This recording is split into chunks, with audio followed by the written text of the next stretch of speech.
আসসালামু আলাইকুম ওরহমতুল্লাহি ওয়াবারাকাতু। সুপ্রিয় চতুর্থ শ্রেণীর সকল ছাত্র ছাত্রীদেরকে জানাচ্ছি প্রথম থেকে দশম শ্রেণীর সকল পড়ালেখা এখানে ইউটিউব চ্যানেলের পক্ষ থেকে অনেক অনেক শুভেচ্ছা এবং অভিনন্দন। তো তোমাদের জন্য আমি ইতিমধ্যে একটি নমুনা প্রশ্ন তৈরি করে ফেলেছি তোমাদের ইংলিশ। যেই নমুনা প্রশ্নটা থেকে তোমাদের কিন্তু পরীক্ষায় কমন থাকার কথা, সব থেকে বেশি যেগুলো ইম্পর্ট্যান্ট সেগুলোই কিন্তু আমি এখানে দেওয়ার চেষ্টা করেছি। এবং সবথেকে বেশি মজার বিষয় হলো সাথে সাথে কিন্তু এখানে প্রশ্নের উত্তরগুলো দেওয়া আছে। যে কারণে তুমি যদি আমার আজকের এই ক্লাসটা করো বা আজকের এই ভিডিওটা দেখো, তোমার কিন্তু পরীক্ষার জন্য সেই ধরনের একটা প্রিপারেশন হবে। তো যদি আমার এই ভিডিওটা কোনো গার্জিয়ান দেখে থাকেন, তাহলে আমি বলবো এগুলো অনুযায়ী আপনার সন্তানকে পড়াতে হবে, ঠিক আছে? তো দেখেন, গার্জিয়ান যারা রয়েছে সকলের উদ্দেশ্যে বলবো এবং তোমরা যারা ভিডিওটা দেখছো স্টুডেন্ট সকলের উদ্দেশ্যে বলবো। দেখো, এখানে প্রথমে তোমাদের একটা প্যাসেজ দেওয়া থাকবে, সেই প্যাসেজ থেকে 1 2 3 4 অর্থাৎ 1 নং থেকে 4 নং পর্যন্ত তোমাদের কিন্তু এই প্যাসেজ থেকে সবগুলো প্রশ্ন থাকবে। দেখো, এখানে 1 নম্বর প্রশ্ন দেওয়া আছে সাগর ইজ, কি উত্তর হবে? দেখো, এখানে কিন্তু তোমরা যদি উপরে এই প্যাসেজটা ভালো করে পড়ে থাকো তাহলে কিন্তু তোমরা পাবে যে সাগরের বয়স ছিল কিন্তু 9 বছর, ঠিক আছে? সাগরের বছর কত ছিল? 9 বছর। তো দেখো, এখানে সি নাম্বারটা উত্তর হচ্ছে আনসার সি। এভাবে কিন্তু উত্তরগুলো দেওয়া আছে, এই যে এখানে দেখো আনসার সি। তো এইগুলা তোমরা 1 নম্বরে 5টা আছে, 5টার উত্তরে কিন্তু সাথে দেখো নিচে লিখে সি দিয়ে এভাবে কিন্তু আমি সবগুলো দেওয়া রয়েছে, এগুলো তোমরা কিন্তু ভালো করে শিখে নিবা, ঠিক আছে? তারপরে দেখো 2 নম্বরে তোমাদের এখান থেকে কিছু সত্য মিথ্যা থাকবে, অর্থাৎ ট্রু ফলস থাকবে। সাগর ইজ 9 ইয়ার্স ওল্ড, এটা কিন্তু ট্রু মানে সত্য, ঠিক আছে? এভাবে তোমরা কিন্তু দেখবা। তারপরে দেখো 3 নম্বরে দেখো answer the following questions in sentence, ঠিক আছে? তো এখানে কি তোমাদের কিছু শর্ট উত্তর দিতে হবে, মানে শর্ট কোয়েশ্চেন। দেখো লেখা আছে এখানে তোমার হোয়াট আর সাগর প্যারেন্টস, সাগরের পিতামাতা কি করে? তো এই আনসার কিন্তু সাথে দেওয়া আছে সবগুলোই, যে তোমাদের 5টা উত্তর দিতে হবে, 5টারই কিন্তু এখানে কিন্তু উত্তর দেওয়া আছে। এগুলো ভালো করে দেখলে ইনশাল্লাহ এখান থেকে কিন্তু তোমাদের কমন থাকবে। তারপরে দেখি আমরা তারপরের পেজে যাই।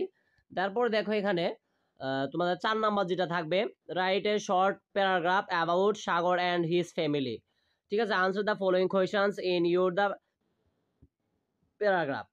তো দেখো, এখানে তোমাদের একটা প্যারাগ্রাফ লেখার জন্য বলছে সাগরে সাগরে তোমরা প্যাসেজটা যেটা পড়েছো সেটা নিয়ে। তো এখানে কিন্তু এই প্যাসেজটা দেওয়া আছে, Sagar is a student of class 4, his father is a doctor and his mother is a housewife, ঠিক আছে? তো এটা কিন্তু উত্তরটা দেওয়া আছে, অর্থাৎ তোমাদের সাগর অ্যান্ড হিজ ফ্যামিলি নিয়ে কিন্তু একটা প্যারাগ্রাফ পরীক্ষায় থাকতে পারে। তো 4 নম্বরে যেটা থাকবে তোমাদের প্যারাগ্রাফটা সাগর এন্ড এটা নিয়ে কিন্তু থাকতে পারে। তো আমি কিন্তু সাথে সাথে আনসারটা দিয়ে দিয়েছি, এখান থেকে কিন্তু তোমরা শিখে নিলে পারো। আর যদি আপনারা গার্জিয়ান কেউ দেখে থাকেন, এটা আপনাদের বাচ্চাদেরকে এখনই কিন্তু পড়িয়ে নেবেন, ঠিক আছে? তো 5 নাম্বার দেখো, এখানে তোমাদের ম্যাচ করতে হবে কলাম এ এবং কলাম বি। তো ম্যাচটার উত্তর কিন্তু আবার নিচে আমি আনসার দিয়ে দিয়েছি। তো 6 নম্বরে দেখো, 6 নাম্বারটার উত্তর কিন্তু এখানে দেখো আনসার দিয়ে কিন্তু দেওয়া আছে, ঠিক আছে? তো 7 নাম্বার দেখো, এটা information is the column A with the information in column B, অর্থাৎ এই যে এই কলামগুলো দেখতে পাচ্ছ, এই কলামগুলো এ এবং বি কিন্তু তোমাদের মিল করতে হবে, এটা কিন্তু এখানে বলা আছে। তা আবার কিন্তু আমরা এখানে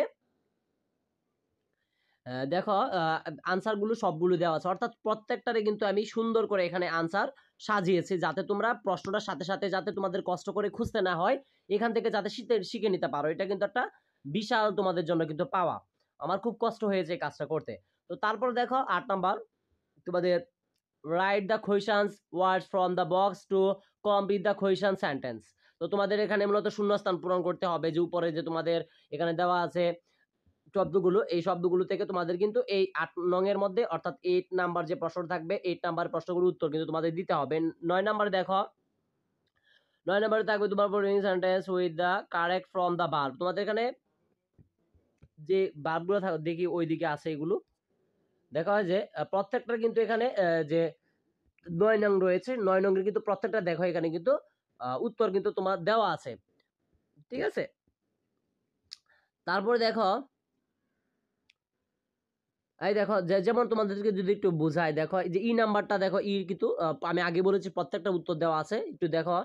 মিতা রিটার্ন হোম এট 5 o'clock, ঠিক আছে? রিটার্ন মানে কি? ফিরত আসা, এটা। তো দেখো 10 নাম্বারে দেওয়া আছে, 10 নাম্বার এটা ভালো করে দেখে নিবা, এটা আর আমার কিছু বোঝানোর নেই। দেখো 11 নাম্বারটা যাওয়ার যেটা আছে, বার্থডে পার্টি নিয়ে তোমার যে ফ্রেন্ড রয়েছে সে ফ্রেন্ডকে কিন্তু তোমার একটা লেটার লেখার জন্য বলছে। তো এগুলো যদি শিখো অবশ্যই অবশ্যই কিন্তু এখান থেকে তোমাদের পরীক্ষায় কমন থাকবে। তো আমি আজকের মতো বিদায় নিচ্ছি। তোমরা যদি চাও ইনশাল্লাহ তোমাদের ক্লাস নেওয়ার চেষ্টা করব, তোমরা যদি কমেন্টে আমাকে জানাও। তো আজকের মতো আমি বিদায় নিচ্ছি, প্রথম থেকে দশম শ্রেণী সকল পড়ালেখা এখানে ইউটিউব চ্যানেলের পাশে থাকো। আসসালামু আলাইকুম ওয়া রাহমাতুল্লাহি ওয়া বারাকাতুহু।